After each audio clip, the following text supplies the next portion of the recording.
Welcome in Pixel Editor. As always, hi guys. Today I'm gonna teach you how to use button in your app UI design.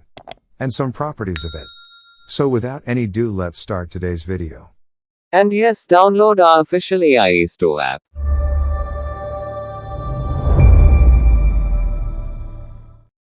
There have three types of buttons.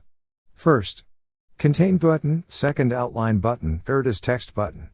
If you want to create the ideal button, then your button should have the following properties. 1. Use capitalization for languages that allow capitalization. 2. A text label should remain on a single line. 3. Font size should be 14 pixels. 4. Theater should have 16 px left-right margin to around text of button.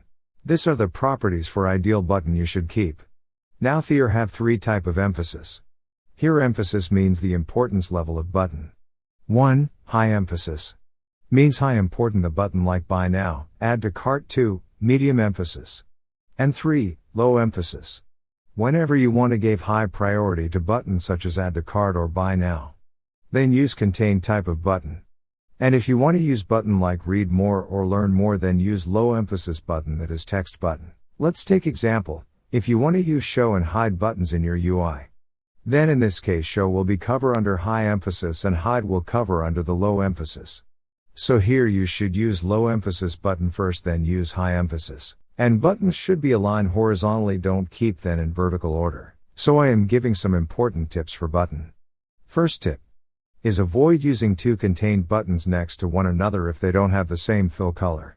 Second tip, keep text or icon and text at the center of the button. Third tip is to use text button over the image background. Fourth tip is an outlined button's width shouldn't be narrower than the button's text length. Fifth tip is use icons that clearly communicate their meaning, so that all are the guidelines of button for material UI design.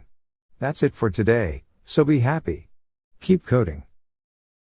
Thank you for watching the video. If you want the video like this, then don't forget to hit the subscribe button.